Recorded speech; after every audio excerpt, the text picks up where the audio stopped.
የእግዚአብሔር መገኘት ሲኖር አንዱ ለኔ ምልክት የሚሰጠኝ በጣም በመፍራት ነው። በጣም ፈሪ ሆናለሁ። በጣም ፈሪ፣ ያልተለመደ አይነት ፍርሃት፣ ሰውነቴ ሁሉ የሆነ የሚወረኝ ነገር አለና በቃ በእውነት ልቤን ብትነኩት የእግዚአብሔርን ቃል እንደ ባለስልጣን በድፍረት እንናገራለን በሰዎች ፊት። ግን የእግዚአብሔር ፕሬዘንስ ሲጨመርበት ፈሪ ነው የምትሆኑትና በእውነት በጣም ፈርቻለሁ። በእውነት ያው እግዚአብሔር ምስክሬ ነው። በጣም ፈርቻለሁ። እግዚአብሔር በዚህ አለ። አውቀዋለሁ። ጠረኑን ስለማውቀው ነው። እሱ ሲገኝ ያስፈራል።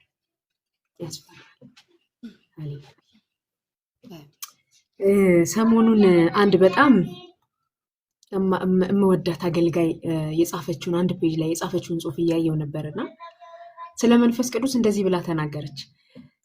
አገልግዬ ጨርሼ ከመድረክ ስወርድ መንፈስ ቅዱስ ስላስተዋወቅሽኝ አመሰግናለሁ አለኛለችና በጣም ደነገጥኩና አለቀስኩኝ አለች። ምናልባት አንብባችሁት እንደው አላውቅምና ደንግጬ አለቀስኩና መንፈስ ቅዱስ እንዴት እንደዚህ ትለኛለህ? እኔ እኮ አፈር ነኝ። እግዚአብሔር እንዴት እንዲህ ትለኛለህ? በእኔ ካልተጠቀምክ በማን ልትጠቀም ነው አልኩትና አይ በቃ አስተዋወቅሽኝ። አይገርም? እስክና አስተዋውቆ ይጠብቅ።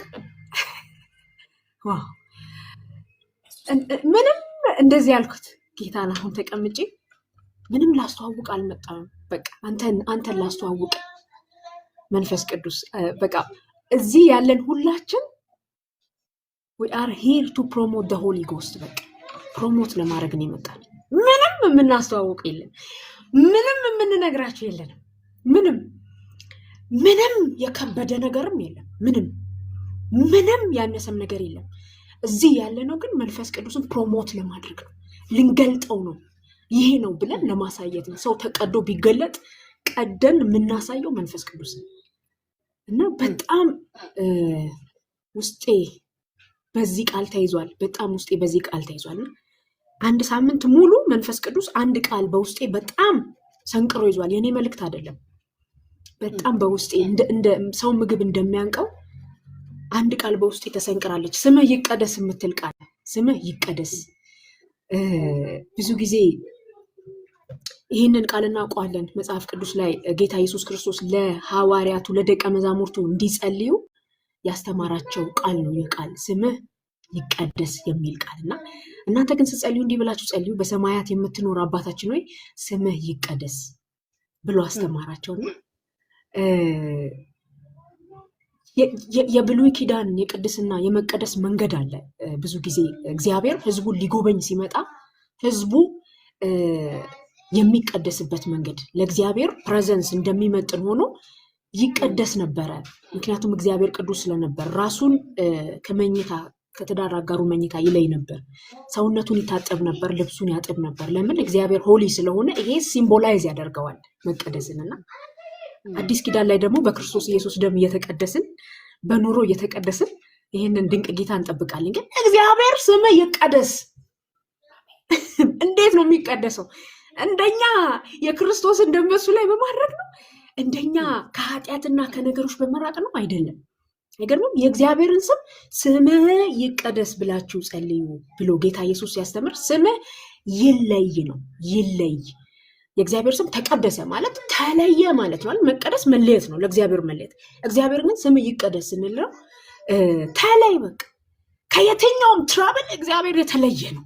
ከየትኛውም ኃይላት ከየትኛውም ስልጣናት እግዚአብሔር የተለየ ነው። በቃ አንተ ተለይ እያልነው ነው። እና ይሄንን የተለየውን ጌታ ነው ፕሮሞት የምናደርገው። ፕሮሞት ልናደርገው የሚገባ ምንም ነገር የለንም በህይወታችን። ምንም ልናስተዋውቀው ቦታ ስልጣን ልንሰጠው የሚገባ በህይወታችን ምንም ነገር የለንም። ግን አንድ አለ የተቀደሰ የተለየ እንደ ሌሎች ያልሆነ። ቀደም ኮኪ ስትናገር ነበር አይደል? ከእቶን የተለየ ከናቡከደነፆር ስታቹ የተለየ። ስለዚህ እንደዚህ ነው አይደል ያደረጉት? ለዩት፣ ቀደሱት። በቃ የነሱ አምላክ የተለየ ነው። እኩል ከቆመው ስታቹው እኩል አይሰገድለትም። ለሱም እየተሰገደ ለስታቹውም እየተሰገደ አይቀጥልም። እግዚአብሔር የተለየ ነው፣ ቅዱስ ነው አይደል? ስለዚህ ይሄንን ጌታ ነው ፕሮሞት የምናደርገው። በእነሱ ዘመን ይሄንን ታላቅ ጌታ ፕሮሞት አደረጉት። አይ ይሄ የምታነደው እሳት እጥፍ እንኳን ቢነድ ያድነናል፣ ባያድነንም እንኳን ሐሳብ አንቀየርም፣ ይሄንን አምላክ ፕሮሞት እያደረግነው እንቀጥላለን ነው ያሉት። ጌታ እንደዚህ ነው ያለው። ምንም ሊሆን ይችላል፣ ምንም ሊፈጠር ይችላል፣ አንበሳ ሊኖር ይችላል፣ የአንበሳ አፍ የአንበሳ መኖሪያ ሊኖር ይችላል። ግን እነ ዳንኤል በዘመናቸው ሁሉ እየቀደሱት የቀጠሉት አንድ ስም፣ በቃ እግዚአብሔር ብቻ። ስለዚህ ስሙ ይቀደስ በእናንተ ህይወት። ይሄ ቃል በህይወቴ በቃ መልሕቅ ነው የሆነኝ። በእውነት በዘመኔ ሁሉ መልሕቅ ሆኖኛል። ዝም ብለን ስሙ ይቀደስ ብለን ከእንግዲህ ወዲህ እንዳንጸልይ። ስሙ ይቀደስ ከምታልፉበት ከየትኛውም ሁኔታ ይለያል። የእግዚአብሔር ስም የጸና ግንብ ነው፣ ጻድቅ ወደ እርሱ ሮጦ ከፍ ይላል መጽሐፍ። ስሙ ከፍ የሚያደርግ ነው። ወደ እሱ ሮጣችሁ ከፍ የምትሉበት ስም ነው። የእግዚአብሔር ስም ይለያል። አሁን ከሚሆነው ከሚገዛው ከሚያስተዳድረው ከጨለማ ከብርሃናቱ ከየትኛውም ነገር የእግዚአብሔር ስም ይለይ ማለት ነው፣ ይቀደስ ማለት። ስለዚህ በእናንተ ዘመን የእግዚአብሔር ስም ይቀደስ። ይህንን ስም ቀድሱት። መጽሐፍ ለዛ ነው እንደዚህ ይላል፣ የሕዝብ ዱለት ነው በሚለው ላይ ዱለት ነው አትበሉ፣ የሰራዊት ጌታ እግዚአብሔርን ቀድሱት እንጂ ያለ መጽሐፍ። የሚያስፈራና የሚያስደነግጣችሁ እርሱ ይሆን ይላል። በቃ ሁሉም እኩል አስደንግጦን እኩል አስፈርቶን አይቀጥልም ከእንግዲህ። የእግዚአብሔር ስም ተቀድሶ ይቀጥላል በእናንተ ዘመን። የእግዚአብሔርን ስም አስከብረውት እንደሄዱ ሰምቶ በሳት የሚመልሰው እሱ ብቻውን አምላክ ነው ብለው አስቀድሰው ታለፉ። ስሙን ቀድሰው ታለፉ። በ450 የበዓል ነቢያት ፊት ኤልያስ ቆሞ ስሙን ቀደሰ። ይሄ ነው ስሙ ይቀደስ ማለት። ስሙ ይቀደስ በእናንተ ዘመን። በእውነት ስሙ ይቀደስ። ያ አባታችን ሆይ ብለን የጠራ ነው ጌታ በእኔ ዘመን በእናንተ ዘመን ስሙ ይቀደስ። ስለዚህ እዚህ ያለ ነው ስሙን ለመቀደስ ነው። የተለየ ስም፣ ድንቅ ስም፣ የተለየ ስም፣ በሰማይ በምድር ከምድር በታች ኃያላን ነገስታት የሚገዙለት ስም። የሚያስፈሩ ብዙ ሊኖሩ ይችላሉ፣ እንደ አምላኬ እንደ እግዚአብሔር ግን የሚያስፈራ የለም። የሚያስፈራና የሚያስደነግጥ አምላኬ ብቻ ነው። ሃሌሉያ። ስለዚህ ይህንን ስም እንቀድሳለን፣ ዛሬ ከፍ እናደርገዋለን። ሃሌሉያ። ከፍ ይበል ስሙ። የእግዚአብሔር መንፈስ በመካከላችን ስለነበርክ በእውነት እናመሰግናለን። በእውነት እናመሰግናለን። ስትነካን ስለነበረ በዚህ ሁሉ ውስጥ በእውነት ሴንስ አድርጋችሁ እንደሆነ አላውቅም፣ የእግዚአብሔር መንፈስ በጣም በሚያስፈራ ሁኔታ ሙቭ ያደርግ ነበር፣ ይንቀሳቀስ ነበር።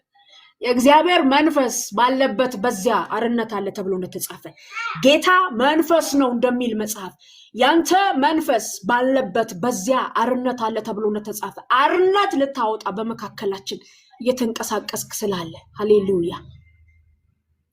ስም ይቀደስ። ስምን እንቀድሰዋል። በመካከላችን ተመላለስ። ማንም ከፍ ሊል አይገባም። አንተ ብቻህን ከፍ ትላለህ። ከፍ ያልክ አቤቱ ከፍ በል የምንልህ አንተ ጋር ልንደርስ ክብርህን ልንነካ ነው። አንተ ከፍ ያልክ ከፍ ብለህ የጨረስክ ከሰማያት በላይ ያለ በደመናት ላይ የምትራመድ ያህዌ አምላኬ እግዚአብሔር ስምህ ይቀደስ። ያህዌ አዶናይ ኤልሻዳይ ስምህ ይቀደስ። ስምህን እለየዋለሁ። ከየትኛውም ከመጣንበት ሁኔታ ስምህን እለየዋለሁ። ኢየሱስ እንዳስተማረን ወርደን የምንጀምረው ፕሮግራም የለንም። ከፍ አድርገን እንጀምራለን። ስምህ ይቀደስ ብለን እንጀምራለን። አምላክ ሆይ የትኛውም ነገር በመካከላችን ሊተልቅ የወደደ ነገር ቢኖር አሁን ስምህ ይቀደስ። በዚያ ነገር ላይ በዚያ እቶን ላይ ስምህን እንደቀደሱት በዚያ ነበልባል ላይ ስምህን እንደቀደሱት እነ ዳንኤል በአንበሶች መንጋጋ መካከል ስምህን እንደቀደሱት ሃሌሉያ።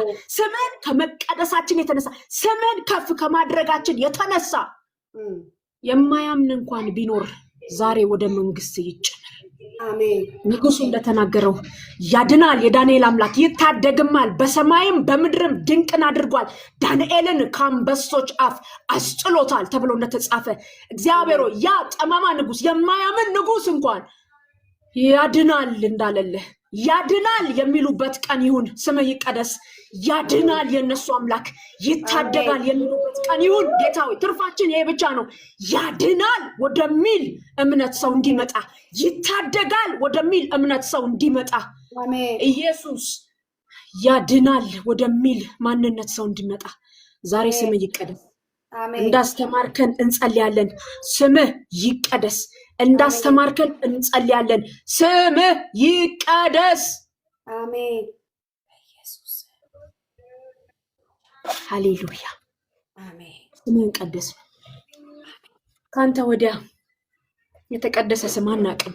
ከእግዚአብሔር ውጪ ታላቅ አናውቅም። አንተ ታላቅ ነህ፣ የስምህም ስልጣን ታላቅ ነው ተብሎ እንደተጻፈ። ሃሌሉያ። አንተ ታላቅ ነህ፣ የስምህም ስልጣን ታላቅ ነው። የታላቅነት ዛሬ እንደ ዶፍ በላያችን ላይ ይዝነብ፣ እንደ ጎርፍ ጠርጎ ይውሰደን። ይህ ታላቅነትህ በቤት በኑሮ በትዳር በልጆቻችን መካከል አሁን ይገለጥ። ያን ታላቅ ክብርን ባየ ጊዜ እንደ ሞተ ሰው ሆንኩኛል። በኢየሱስ ስም እንደ ሞተ ሰው የሚያደርግ ያ ታላቅ ብርሃን በነገራችን ላይ አሁን ይግባ። አንተ ታላቅ ነህ፣ የስምህም ስልጣን ታላቅ ነው። ይህንን ነው የምናውቀው። በቃ ስምህን ቀደስን። በኢየሱስ ስም ከፍ ብለህ በመካከላችን ስለምትታይ እናመሰግንሃለን። ስላለህ በዚህ ጉባኤ መካከል እናመሰግንሃለን። አለ ብለን አንጠይቅህም፣ ስላለህ እናመሰግንሃለን። ክብር ለአንተ ይሁን። እንወድሃለን። አሜን። በኢየሱስ ኢየሱስ ያድናል። ዛሬ ጸልየን ራሱ በቃ ደህና አደሩ ብንባባል ትልቅ ነገር። ሃሌሉያ። መንፈስ ቅዱስ ጸልየን ደህና አደሩ ብንባባል ትልቅ ነገር ነው። አላውቅም እናንተ በደንብ መንፈስ ዲዘርን እንደምታደርጉ አውቃለሁ። ጸልየን ደህና አደሩ ብንባባል ትርፍ ነው።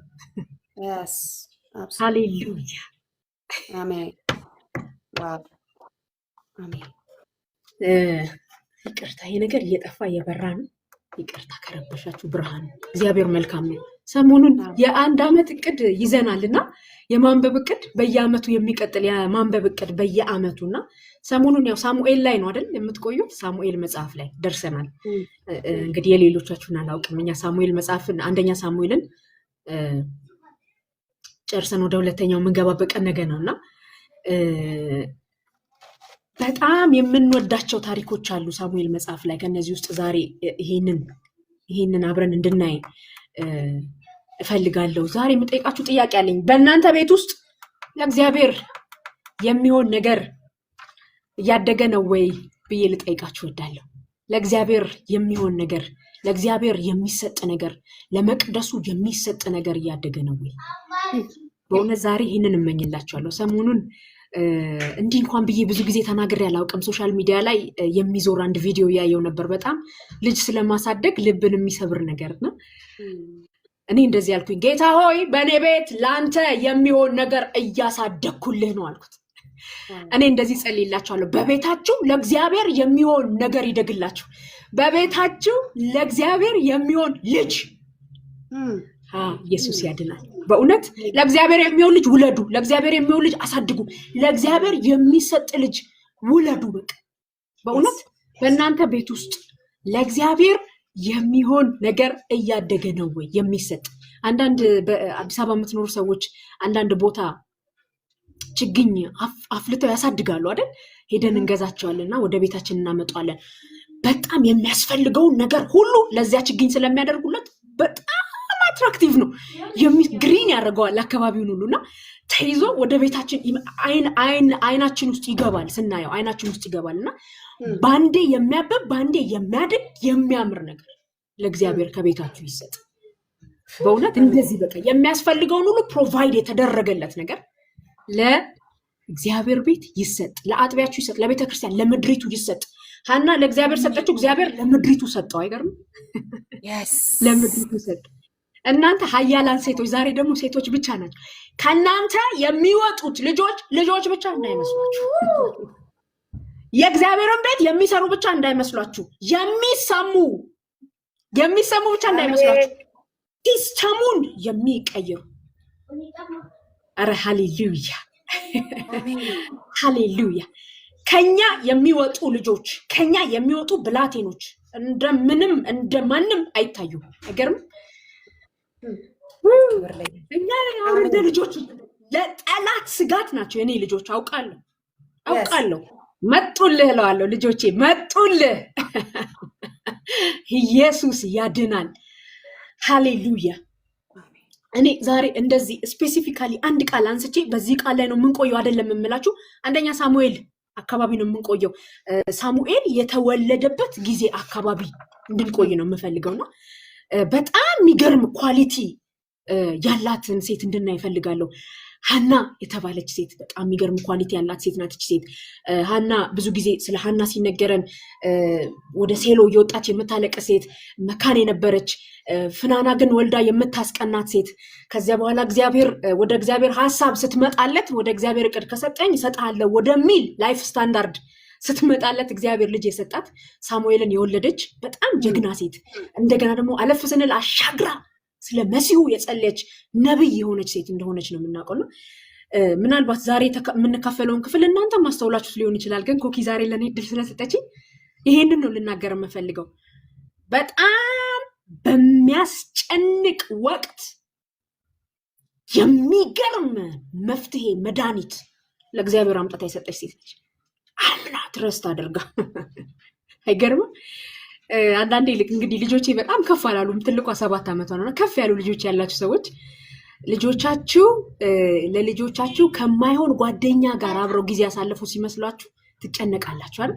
ትከለክላላችሁ። አንዳንዴ አለፍ ሲል ትከለክላላችሁ። አንዳንዴ ደግሞ ያው አሁን ጊዜው በጣም ስለዘመነ በዘዴ የማስጣል ስራ ትሰራላችሁ ከነዚያ ሰዎች ጋር በዘዴ የማስተው ስራ። ግን የሐና ኳሊቲ ይሄ አይደለም።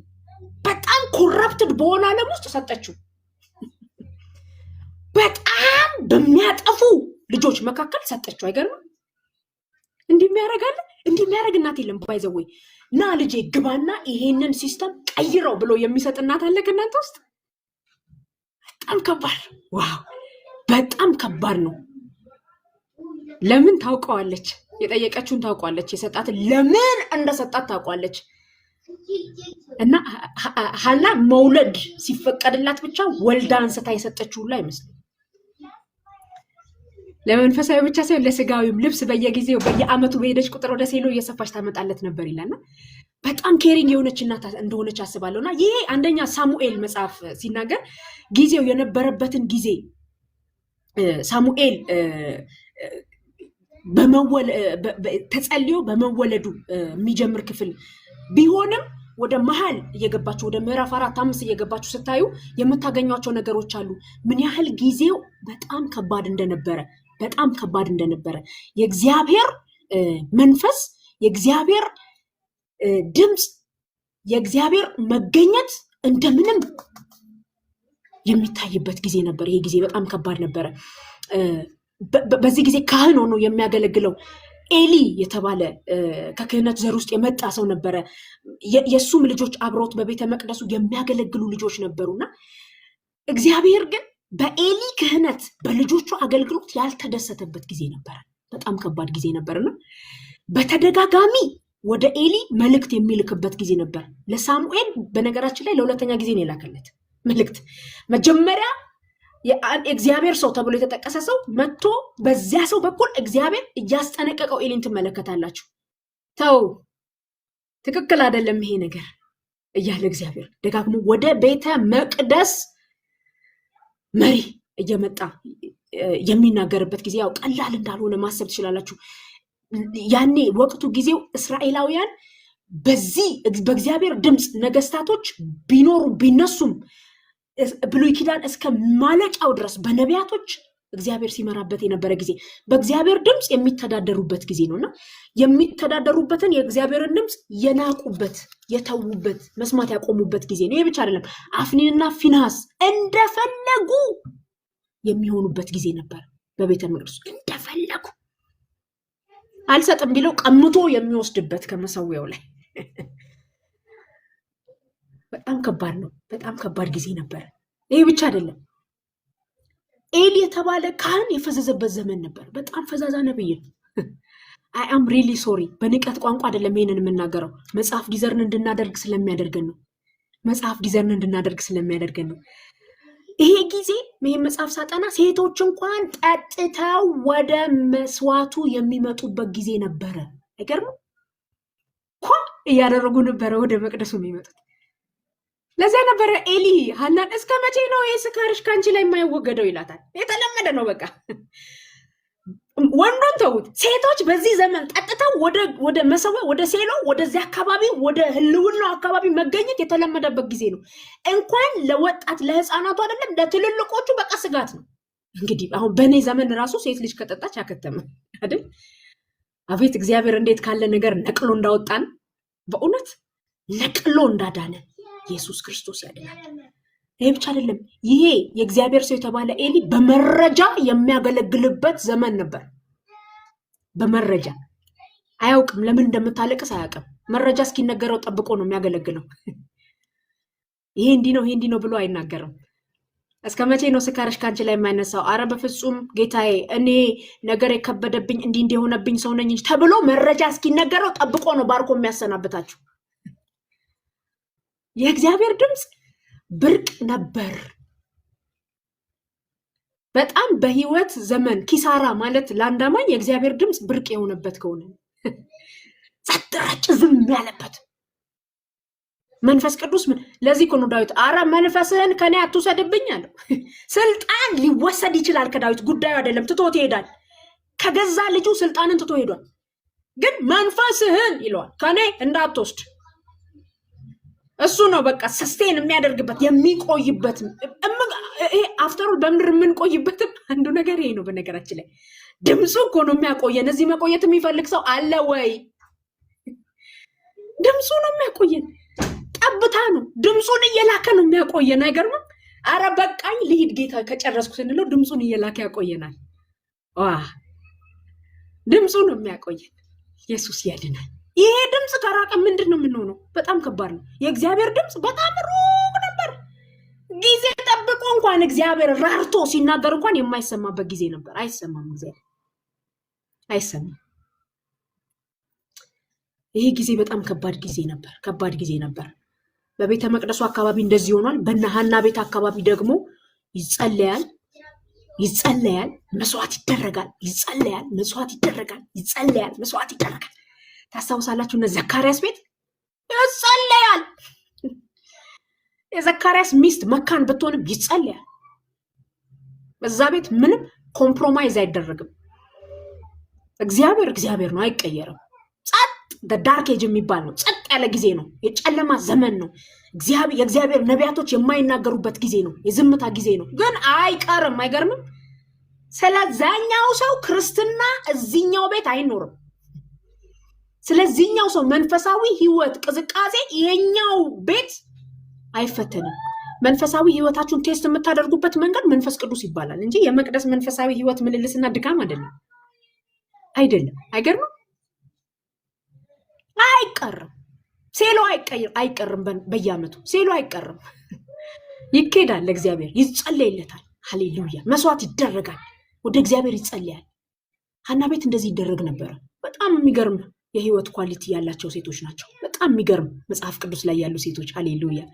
እኔ ከነሱ እንደ አንዱ እንዲያደርገኝ እንግዲህ ይጸልያሉ። ስለዚህ ይቺ ሐና የምትባል ሴት ትጸልያለች፣ ግን ለውጥ የለም። በእግዚአብሔር ፊት በጣም በብዙ ትጸልያለች፣ ግን መልስ ከእግዚአብሔር አልመጣም። እግዚአብሔር ጊዜን ይጠብቅ ነበረ። የጸለይነው ጸሎት ሁሉ አይመለስ፣ ግድ የላችሁም። በደንብ ሲበስል፣ ቅድም ኮኪ ስትል ነበርና በደንብ ሲበስል ቢሰጠን ይሻላል። አለዚያ ጥሩ አይመጣም። የጠየቅነውን ሁሉ አንዳንድ አልታሮቻችን ከእኛና እግዚአብሔር የምንፋቀርባቸው ናቸው። ባይዘው የፍቅር ጊዜ የምናሳልፍባቸው ናቸው። እየመጣን በፊቱ እየተመላለስን ጸሎት የምንለምድባቸው፣ እምነት የምንለምድባቸው፣ እግዚአብሔርን መውደድ የምንለምድባቸው፣ ጓደኞች የምንሆንባቸው። በጣም ብዙ ጊዜ መንፈሳዊ ህይወትሽ የጸሎት ህይወትሽ በምን ተቀየረ ካላችሁኝ፣ በመዘግየቱ አትመጣም ወይ ያልኩኝ እመጣለሁ። አስሬ አትመጣም። በዚህ ነገር ሳታስቡት ለምዳችሁት መሰዊያው ላይ ቀልጣችሁ ትቀራላችሁ። ኢየሱስ ያድናል። ትመጣለች፣ እቺ ሴት ትመጣለችና ለእግዚአብሔር እንደሚያስፈልገው ያሳያትን ይመስለኛል። መቅደስ ውስጥ ያ ነገር ለእግዚአብሔር እንደሚያስፈልገው ሐና የምትለምነው ነገር በቤቷ ሊሆን ያለው ነገር ለእግዚአብሔር እንደሚያስፈልገው እስክታውቅ እግዚአብሔር ይጠብቅ ነበር። ብዙ ጊዜ ይህንን ተሰብከናል እና እንደዚህ ይላታል ባሏ፣ ከዚህ አሁን ከምትለምኙ ልጅ እኔ አልበልጥም። ኧረ አይበልጥም ወገኖች፣ ሐሳብ አንቀይርም በጸሎቶቻችን ላይ ባይዘው ለእግዚአብሔር ያስፈልገዋል። የሚመስል ነገር ይመጣልናል ስንጸልይ። ካሁን በፊትም ይሄን ነገር ስናወራ ነበር። የሚመስል ነገር ይመጣልናል ጸሎት ስንጀምር፣ ያንን እንድንጥል የሚያደርግ የሚመስል ነገር አይደል? እኔ አልበልጥብሽም ማለት አሁን ውዴ፣ በእርግጠኝነት ከልጆቼ እኔ አልበልጥብሽም ቢለኝ ልቤ ነው የሚፈሰው። እውነት በጣም ከመውደድ ኮምፓራቲቭሊም አታወሩትም። የትዳር አጋራችሁን ከልጅ ጋር አታወዳድሩትም። እና በፍጹም የጨከነች ሴት ነች። አይ ላቭ ዩ ግን ነው ሳሙኤል መምጣት አለበት። ሐሳብ አንቀይር። አይገርም? ዋው ኢየሱስ ያድናል። አስቴር የተባለች ሴት እንደዚህ አይደል የሆነች? ዘንግ ተዘርግቶላት ገባችና ምን ላርግልሽ አላት። የመንግስቴን እኩሌታ ቢሆን እንኳን አይ ትውልድ አለ እዛ። የመንግስት እኩሌታ ምን ይጠቅማል? ለትውልድ ነው ቤተ መንግስት ውስጥ የገባችው። ስለዚህ አትደራደርበትም። በነገራችን ላይ አትደራደርም። የፈርዖን የልጅ ልጅ ሆኖ ቤተ መንግስት ውስጥ በሚገርም የወይን ጠጅ በሚገርም መብልና ማዕድ ላይ መቀመጥ እኮ ይሻላል። አይገርም? ግን ኖ በቃ እዛው ምድረ በዳ ሄዶ 40 ዓመቱን ሰልጥኖ እስራኤልን ነፃ ቢያወጣ ይቀለዋል። ቀላሉ ነው አይደለም መንገዶቹ፣ ግን የእግዚአብሔር ክብር ይበልጣል።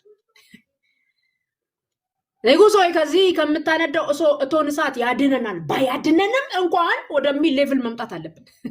ነገሩ ባይሆን እንኳን የእግዚአብሔር ባያደርገው እንኳን ኮምፕሮማይዝ አናደርገው። ነህምያ የተባለ እግዚአብሔር ሰው ጠጅ አሳላፊ መሆን በዘመኑ ቀላል አይደለም። በነገራችን ላይ በጣም ክሎስ ነው ማለት ነው። እያንዳንዱ ነገር ቀምሶ የሚሰጥ የንጉሥ ቅርብ ነው ማለት ነው። የንጉሥ ቅርብ ቢሆን አይሻለውም ወይ? እነ ጦቢያና ሰንበላጥ ከሚያገላብጡት ይሄንን ሰው ይሻለዋል እኮ። ከሚያደክሙት፣ ልቡን ከሚያወርዱት። ቅጥር መስራት እንዳሁኑ ቀላል እንዳይመስላችሁ። በጣም ታላቅ ቻሌንጅ አለበት። ቻሌንጅ ግን ከዛ ይልቅ የእሱ ፊት የሚገረጣው በንጉሥ ቤት የሚያቀርበውን የወይን ጠጅ ሲያስኬድ በንጉሥ ቤት ያለውን ኮንፈርት ሲኖር አይደለም የእሱ ፊት የሚደሰተውም ሆነ ጸባዩ የሚቀየረው የእግዚአብሔርን መንግስት ሲሰራ ነው። እቺ ሴት ባሏ ያቀረበላት ኦፈር ከእግዚአብሔር ጋር ኮምፓራቲቭሊ የምታስቀምጠው ስላልሆነ በጣም ጨክና የሄደች ሴት ነች። የእግዚአብሔር ይበልጣል። ስለዚህ በየዓመቱ አይቀርም። ከክብሩ ጋር አንደራደርም። ከሚገለጠው ክብር ጋር አንደራደርም። የእግዚአብሔር ይበልጣል። ሃሌሉያ! የእግዚአብሔር የልብ ምት ይበልጣል። ስለዚህ ያው እንደምታውቁት ሐና ማህፀኗ የተዘጋ ሴት ነበረች። በየዓመቱ ትመላለስ ነበረ። ግን ምንም የሆነ አዲስ ነገር በህይወቷ አታዩና ምናልባት ለምን እንደዚህ እንደሚሆንባት ሐና አታውቅም ይሆናል። ግን እግዚአብሔር የራሱ ዕቅድ ነበረው በህይወታችሁ። እግዚአብሔር የሚያደርገውን ነገር ላይገልጥላችሁ ይችላል። የምታልፉባቸውን መንገዶች ለምን በዚህ ውስጥ ያሳልፋል? ለምን እንደዚህ ይሆናል? አናውቅ ይሆናል። ግን እግዚአብሔር እቅዱን እስኪያጠናቅቅ ድረስ ምንም ላይነግረን ይችላል። እቅድ ግን አለ። እቅድ በማንም እንደማይከለከል አይደል ያለው እዩ። አወኳል። እግዚአብሔር በእያንዳንዱ የህይወት ምዕራፎቻችን ላይ ፕላን ያደርጋል። ዮሴፍ በጉድጓድ ሲጣል ፕላን አለው እግዚአብሔር። ከጉድጓድ ሲወጣ፣ ጲጢፋራ ቤት ሲገባ፣ ወህኒ ቤት ሲገባ፣ በወህኒ ሲሾም፣ በእግር ሰንሰለት ሲንቀሳቀስ፣ ከወህኒ ሲወጣ፣ ህልም ሲፈታ፣ ንጉሱን ህልም ሲያሳለም እግዚአብሔር ያቅዳል። አይገርምም? በሐና ህይወት እግዚአብሔር ያቅዳል። ሳሙኤልን ያቅዳል። ሃሌሉያ! ከዚህ በኋላ ሐና የመጨረሻ ጸሎቷን ጸለየች። የሰራዊት ጌታ እግዚአብሔር ሆይ የባሪያህን መዋረድ ተመልክተ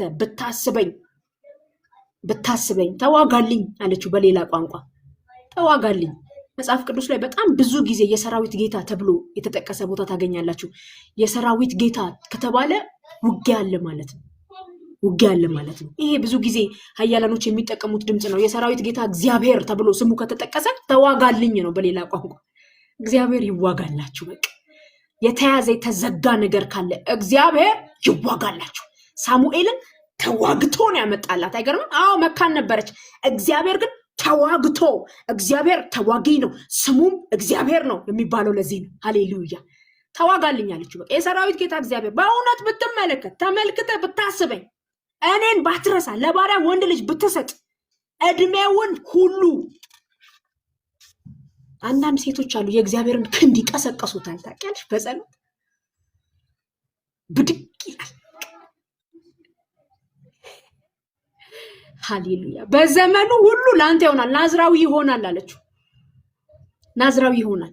ዝም ብሎ ሰጠከኝ አምጥቻ አይደለም መሰጠ ናዝራዊ ይሆናል። አሉ የሚያልፉ በናዝራዊ ህይወት ውስጥ የሚያልፉ የህይወት ኳሊቲዎች አሉ፣ የህይወት ስታንዳርዶች አሉ። ናዝራዊ ከተባለ አንድ ሰው በጣም ተጠንቅቆ የሚኖርበት የህይወት ዘይቤ የህይወት መንገድ እንዳለው ነው ማለት ነው። ሃሌሉያ። ብሉይ ኪዳን ላይ መጽሐፍ ስትመረምሩ አንድ ናዝራዊ የሆነ ሰው ዘኍልቍ 4:2-3 ማየት ትችላላችሁ። እድሜው ከ35 እስከ 50 ነው ወደ ሌዊ ክህነት አገልግሎት እንዲገባ የሚደረገው። ናዝራዊ ሰው አንድ ሌዋዊ ለእግዚአብሔር ቤት ክህነት የተሰጠ ሰው 35 እስከ 50 ድረስ እንዲሆኑ ይላል መጽሐፍ ሲያዝ። ከዚያ እድሜ በኋላ ግን ሂ ኢዝ ፍሪ ይላል፣ ለመሄድ ይችላል። በቃ አይ አላገለግልም ይበቃኛል ካለ ሊያቆም ይችላል። አያቆምም የኔ ልጅ አለችው። የህይወት ዘመኑን ነው የምትዋጀው ለአገልግሎት። እናንተ እናቶች እንዴት እድለኞች ናችሁ መሰላችሁ? እናንተ ክርስቲያን እናቶች አገልግሎ አያርፍም የኔ ልጅ አለችው። አያርፍም፣ እድሜው መቅኔው ሁሉ ለአገልግሎት ይሰጣል አለችው። እድሜውን ሙሉ ያገለግልሃል ነው ያለችው። አይገርም? ኢየሱስ ያድናል።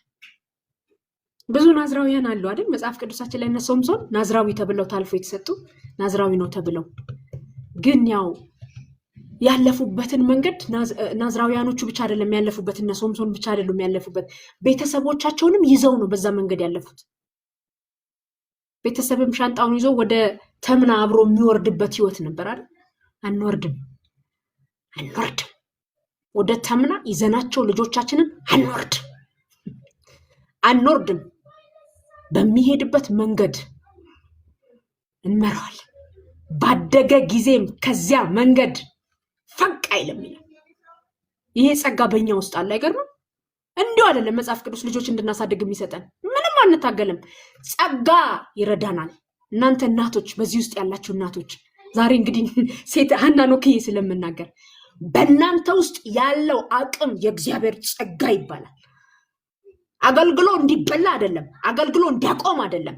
እስከ መጨረሻው እሰጥሃለሁ አለችው። 50 ሲሆነው አያቆምም ሳሙኤል አለችው። እስከ መጨረሻው ያገለግልሃል አለችው። ሃሌሉያ።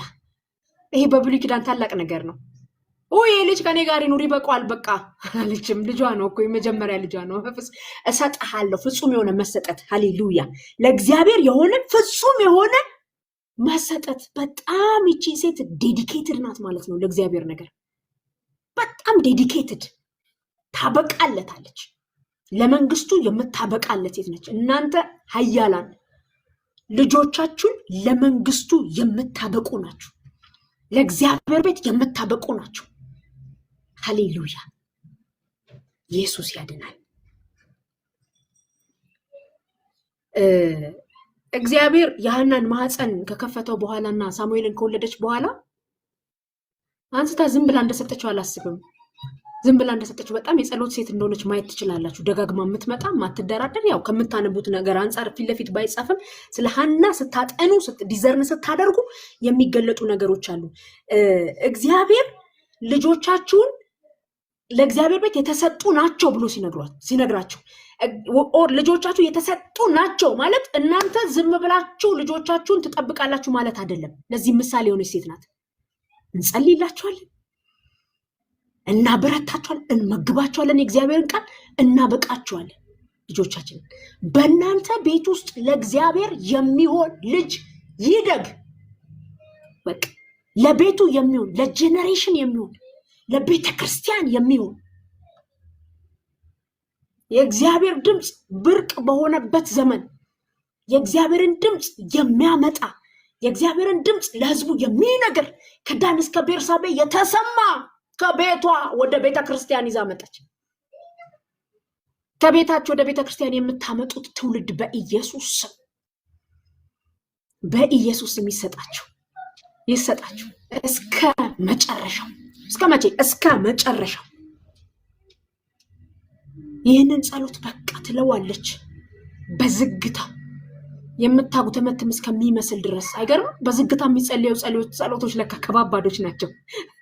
ብዙ ጊዜ የሚመስለን በጣም ጮኸን ብለን የምንጸልየው ጸሎት ብቻ የሚሰማ ነው የሚመስለን። አይገርም?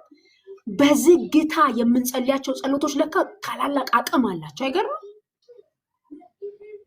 ከንፈሯን ብቻ ያንቀሳቀሰች ትለዋለች። እግዚአብሔር ታላቅን ነገር በሰማይ ይሰራል። ዝግጁ ናት። ቤቷን የከፈተችለት፣ ህይወቷን፣ ትዳሯን፣ በሯን የመጨረሻ የህይወቷን ቤስት የምትለውን ነገር ለእግዚአብሔር ልታሳድግለት ትለምናለች። ለቤቱ ይጠቅመዋላ። ከሷ ቤት ይልቅ ሳሙኤል ለመቅደሱ ይጠቅማል። በጣም ከሷ ቤት ይልቅ ይጠቅማል። እነ አፍኒንና እነ ፊንሃስ አስቸግረውታል። ኤሊም አይቆጣለትም። ደጋግሞ ይመጣል። አረ ተው በላቸው፣ ልጆችን ተው በላቸው እያለ ይመጣል። እግዚአብሔር እንደምንም ተቆጥሯል። ሊሆን ያለ የተሰናዳ ነገር አለ። ኢካቦድ የሚባል ነገር እግዚአብሔር ከህዝቡ ላይ ክብሩን ሊያነሳ፣ ያ የሚፈራ ታቦት ሊማረክ ሊመጣ ያለ ነገር አለ። እግዚአብሔር ወደ ምድር ይመለከታል።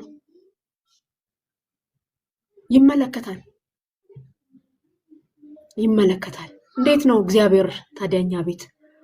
አንድ ለምጻም ሰው ነበረ መጽሐፍ ቅዱስ ላይ ስምዖን የሚባል ኢየሱስን ቤት ውስጥ አስገብቶ እንደምንም የሚኖር ለእግሩ እንኳን ውሃ ማያቀርብ ራሱን እንኳን በዘይት ማያርሰው አንድ ተራ እንግዳ፣ አንድ ተራ ሰው ሊደረግለት የሚገባውን ማያደርግለት አይደለም። ከሱ ቤት የሚወጣ ወደ እሱ ቤት የሚመጣው እንኳን ምንም የማይደረግለት እንደ ኖርማል ሲያስቀምጥ አቅፎ እንኳን አይስመው። ይጓጓል ኢየሱስ ታውቃላችሁ። እሱ ቤት እንዲሳም ይጓጓል። አልሳምከኝም አለ። አትስመኝም? አልሳምከኝም። ለእግሬ እንኳን ውሃ አላቀረብክልኝ። አንድ ተራ ሰው የሚደረግ ቁጭ ብለህ ትተቸኛለህ። ቁጭ ብለህ ትተቸኛለህ። ነብይማ ቢሆን ኖሮ ይህን እንዴት አያውቅም ትለኛለህ። አንተ ቤት ስገባ ተገብቶ አይደለም እንደማለት ነው። ተገብቶ አይደለም የተቀመጥኩት ወይ የሚገባውን አድርገልኝ አይደለም። ዝም ብለህ ትተቸኛለህ ተቀምጠህ ግን አለ። አውቃለሁ እቺ ሴት ምን እንደሆነች፣ ግን ለእኔ የሚሆነውን ነገር አደረገቻል። ኤክስፔንሲቭ የሚባለውን ነገር አደረገችዋል። ሃሌሉያ። ከእናንተ ለሱ የሚሰጥ ነገር፣ ከቤታችሁ ለሱ የሚሰጥ ነገር አለ ወይ? ልጆቻችሁን ለክብሩ እያሳደጋችሁ ነው ወይ? ይቺ ሴት በጣም ድንቅ ሴት ነች። ድንቅ ሴት ነውጥ ባለበት ሰዓት ለሱ ታሳድግለታለች። የእግዚአብሔር መንፈስ በብሉይ ኪዳን በሰው ሁሉ ውስጥ ባላደረበት በዚያ ጊዜ ተማምና ሰጠችው ልጇን። ተማምና እርግጠኛ ናት ከነ አፍኒንና ከነ ፊንሃስ ጋር ተቀምጦ ከዚያ ድስት ውስጥ አውጥቶ እንደማይበላ እርግጠኛ ናት። እርግጠኛ ናችሁ ወይ? እርግጠኛ ናችሁ ወይ ልጆቻችሁ ይህንን ሊያደርጉ እንደሚችሉ? በእኛ ዘመን ብቻ አይደለም፣ ዛሬ ስለ ልጆቻችሁ ልሞግታችሁ መጥቻለሁ። በእናንተ ልጆች ዘመን እግዚአብሔር እፎይ ይላል ወይ? ይህ የሳሙኤል መጽሐፍ እግዚአብሔር እፎይ ሊል የሚፈልግበት ዘመን ነበር። አይገርምም? ለዚያ ነው እንደ ልቤ የሆነውን የእሴይ ልጅ ዳዊትን እፎይ አገኘሁታል። እፎይ ሊል ይፈልጋል። በእኔ ዘመን፣ በእናንተ ዘመን፣ በልጆቻችን እግዚአብሔር እፎይ ሊል ይፈልጋል። መፍትሄ አይሆንም የሚሆነውን ነገር መነጋገር። 238 ሰው አለ በዚህ ውስጥ። መፍትሄ አይሆንም አሁን ስለጠፋው ነገር ብቻ ወየው ማለት። እግዚአብሔር በልጆቻችሁ ህይወት ይቀደሳሉ፣ ይለያሉ። እግዚአብሔር በእናንተ ትዳር ውስጥ ፕራዮሪታይዝ ተደርጓል ወይ? በእነ ሐና ቤት ፕራዮሪቲ የሚሰጠው ነውጡ አይደለም፣ እግዚአብሔር ነው። የሱ ፍላጎት ነው። አሁን ቆይ ይረጋጋ። እና አፍኒን ባሉበት ጉዳይ ጥሩም አይደለም። ሴቶች እኮ ከነሱ ጋር ይተኛሉ። እንዴት አድርጌ ልጄ ለሱ ሰጣለሁ አይባልም። የነ ሐና ልጆች የዓለም ብርሃን ናቸው፣ የምድር ጨው ናቸው። እነ ሳሙኤል ጨው ናቸው፣ ገብተው ይቀይሩታል። እነዚያ ከዚያ ድስት አውጥተው ሊበሉ ይችላሉ። ሳሙኤል ግን ኖ ኖ ኖ ኖ ግን አያደርገውም። እነዚያ አፍኒንና እነ ፊንሃስ ለአባታቸው ክብር፣ ለአባታቸው ቃል እንኳን ክብር የሌላቸው ሰዎች ናቸው። ለስሜቱ የሚጨነቅ ነው ሳሙኤል። አይገርምም? ንገረኝ፣ ምንድን ነው ያለ? ከደበቀኝ የኔ አርግቤ የኔ ይጨምርብኝ ይለዋል። ለስሜቱ ይጠነቀቃል፣ ያከብረዋል። ታውቂያለሽ? እግዚአብሔር ያለውን ለመንገር እንኳን ያከብረዋል። አይደለም ሲናገር ላይሰማው። ልጆቻችሁ እንደዚህ ናቸው ወይ? ኢየሱስ እናንተ ቤት ለእግዚአብሔር የሚሆን ነገር ይደግ። ለእግዚአብሔር የሚሆን ነገር ይደግለት። ለእግዚአብሔር ቤት የሚሰጥ ነገር ከቤታችሁ ይዛችሁ የምትሄዱት ፍም አትጡ፣ እሳት አትጡ፣ መንፈስ አትጡ። ከቤታችሁ ይዛችሁ ወደዚያ አጥቢያ የምትሄዱት እሳት አትጡ። ጉባኤ መዓል እናንተ ስትገኙ ከቤታችሁ ከመሰዊያው ላይ ያነደዳችሁት ፍም ይግባ፣ ወደ ቤተ ክርስቲያን ይግባ። በቃ ይግባ። እግዚአብሔር ዛሬ በእናንተ በኩል ነው አልፎ የሚገባው። እግዚአብሔር በእናንተ በኩል ፕሮሞት ሊደረግ ይጠብቃል። እናንተ ኃያላን፣ እናንተ ነገስታት ደጆችን ክፈቱ፣ የክብር ንጉስ ይግባ ተብሎ እንደተጻፈ እግዚአብሔር በልጆቻችሁ በኩል ሊገባ ይፈልጋል። በእናንተ በኩል ሊገባ ይፈልጋል። ሲስተሙን ሊቀይረው ይፈልጋል። እግዚአብሔር ሐሳቡን ሊፈጽም ይፈልጋል። እናንተ ቤት ውስጥ ለእግዚአብሔር የሚሆን ነገር ፕሮቫይድ እያደረጋችሁ ነው ወይ? ለእግዚአብሔር እንዲሆንለት ይሄ ነገር ብላችሁ አስባችሁ ይሄ ለእግዚአብሔር ቤት ያስፈልገዋል ብላችሁ ለእግዚአብሔር ቤት የሚያስፈልግ የሚመስለን ዛሬ መባ ነው አይደል? እሑድ እንሄዳለን፣ አቴንድ እናደርጋለን። መባ ስራ ሲባል ጨምቀን እንሰጣለን። ፖስታ ውስጥ ከተን የወር ደመወዛችን እናስገባ። ያ ነው እንደ ብሩም ወርቁም እኔ ነኝ አለ። በሺህ ተራራዎች ላይ ያሉ እንስሳት ሁሉ የኔ ናቸው አለ እግዚአብሔር። አይገርም? የኔ ናቸው አለ ህዝቡን ሲወቅስ። አጥፍተህ እንደፈለግክ ስትሆን ዝም ብል ከአንተ ጋር የተስማማው መሰለህ እንዴ? ስለ መስዋዕት ነው። ምን አጥፍቤ የለኝም፣ እሱን አልፈልገውም፣ ሁሉ የኔ ነው አለ እግዚአብሔር። ስለዚህ ስለሰጠነው ነገር የእግዚአብሔር ቤት የሚጸና የሚመስለን፣ ስለሰጠነው ገንዘብ የእግዚአብሔር ቤት የሚቆም የሚመስለን አይደለም። እግዚአብሔር ዛሬ በመንፈስ የታጠቀ ትውልድ ይፈልጋል። በመንፈስ የታጠቁ ልጆች አይመስላችሁ ይሆናል አይደል? አይመስላችሁ ይሆናል። መንፈስ ቅዱስ በእናንተ አልፎ ልጆቻችሁን ይነካል። ታናናሽ ጡት የሚጠቡትን ይነካል። እንዴ ይነካል። ምን ያህል ጊዜ ለልጆቻችን እንጸልያለን? ምን ያህል ጊዜ ስለ ቤተ ክርስቲያን እንጮሃለን? ምን ያህል ጊዜ ስላለው ነገር ብዙ ነገር ነው የምናወራው። በጣም ብዙ ነገር ከምናወራው ባሻገር ምን እያደረግን ነው? ምን እያደረግን ነው? ልክ አንዳንድ ተክሎች በጣም ፈጥነው እንዲያድጉ አንዳንድ ፈርቲላይዘር እንደሚደፋባቸው ፈጥነው እንዲያድጉ ፈጥነው እንዲያብቡ ምን እየደፋንባቸው ነው? ልጆቻችን ላይ ምን እያደረግንባቸው ነው? ትውልዱ ላይ ምንድን ነው የምንደፋው? ዛሬ የተከማቸ የሆነ አንድ ክሪው የአንድ ሰው ልጅ ነው ቤት ውስጥ። ምንድን ነው ልጆቻችንን እየሰጠን እያሳደግን ያለ ነው? ለእኛም ልጆች እየሰጋን ነው ወይ ያለ ነው? እንዴት ነው በዚህ ዘመን ልጆቻችንን አሁን የምናሳድገው? ጌታዊ እኔ ጨንቀኛል። ይህንን ዘመን ሳስብ እኮ ልጄን እንዴት እንደማሳድግ ጨንቀኛል ማለት እኮ ትችላለች ሀና። አይገርምም? ትችላለች እኮ።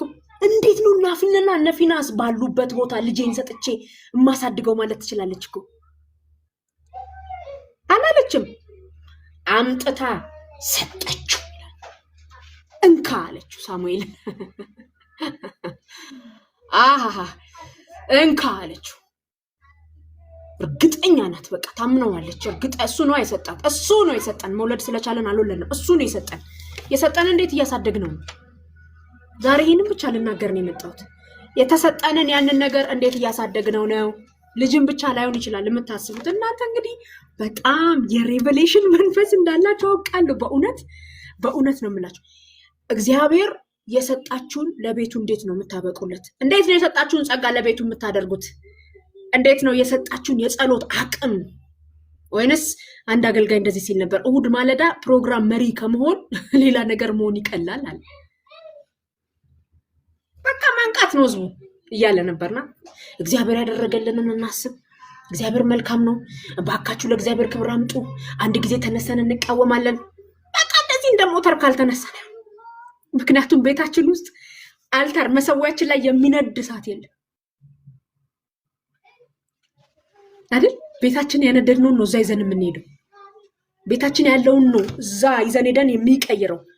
ቤታችን የነደደው ፍም ነው ጉባኤ መካከል ያለውን ገለባ የሚበላው። በመረጃ አናገለግለውም። በሆነ ጊዜ ልምድ እግዚአብሔርን አናገለግለውም።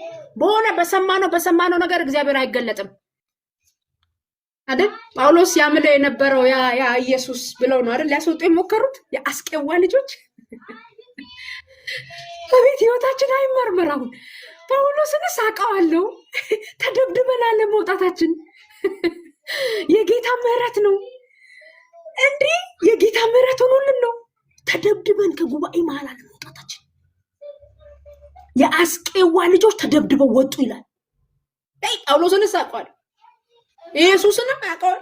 እናንተ እነማን ናችሁ በመረጃ የምታገለግሉኝ? ኢኬሮፍ የምታገለግሉት እናንተ እነማን ናችሁ አለ። ከፋባቸው ይላል። ልብሳቸውን ቀደደው ይላል።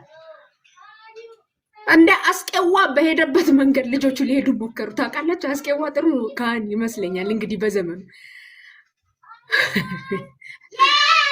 ኢየሱስ ያድናል። ሃሌሉያ። በቤታችሁ ለጌታ የሚሆን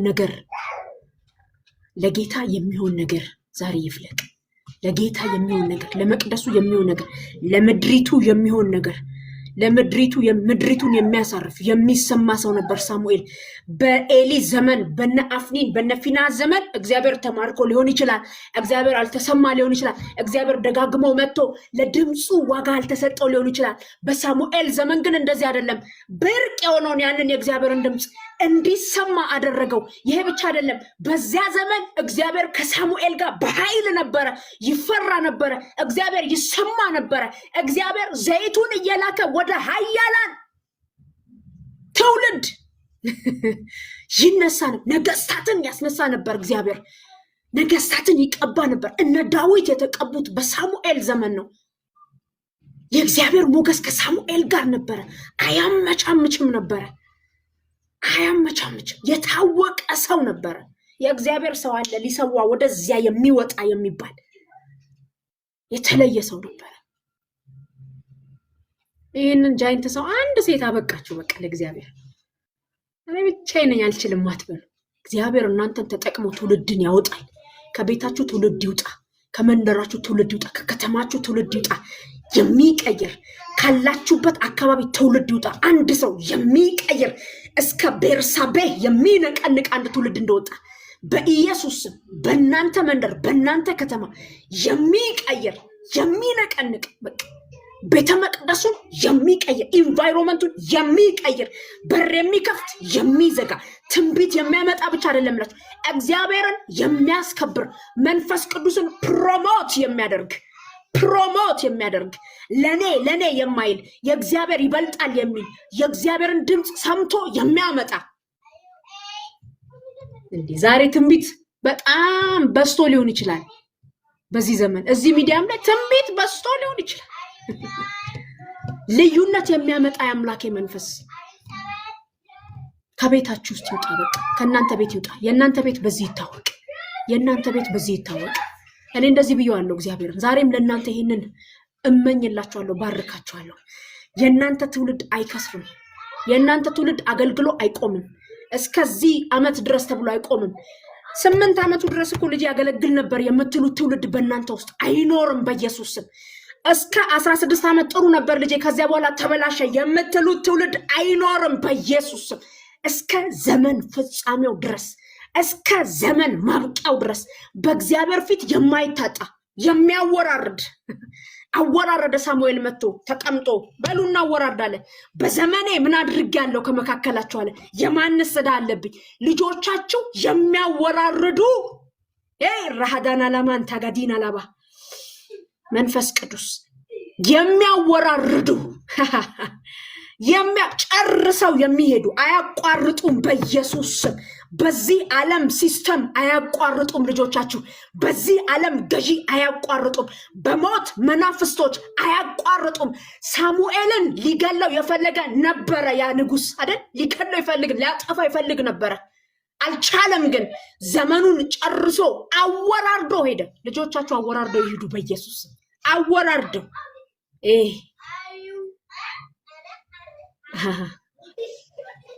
እናንተ ቤት ውስጥ ለእግዚአብሔር የሚሆን ነገር ይረገዝ። ለእግዚአብሔር የሚሆን ነገር ይወለድ። ለእግዚአብሔር የሚሆን ነገር ይደግለት። በቃ ይደግለት። አሳድጉለት። የጸሎት ሕይወት ከሆነ አሳድጉለት። እሳት ከሆነ አሳድጉለት። በ50 ቀን ላይ የወረደው ያ እሳት እዛው ላይ አልቀረም። እፍ እያሉ በፍቅር አሳደጉለት። እፍ እያሉ በመስጠት አሳደጉለት። እፍ እያሉ በመሰባሰብ አሳደጉለት። እፍ እያሉ በመገረፍ አሳደጉለት። አይገርምም? አመጡት፣ ወደ ቤተ ክርስቲያን ይዘውት መጡ። በዚያ ዘመን መንፈስ ቅዱስ ይፈራ ነበረ። በእያንዳንዳቸው ላይ የእግዚአብሔር ሞገስ ነበረባቸው። የተናገሩት ኢሚዲየትሊ ይፈጸም ነበረ። እረፍት አሳጡት መንፈስ ቅዱስን። እረፍት የለውም በሐዋርያቱ ዘመን። አይገርምም? እረፍት እስከሚያጣ ድረስ መንፈስ ቅዱስ። ሃሌሉያ።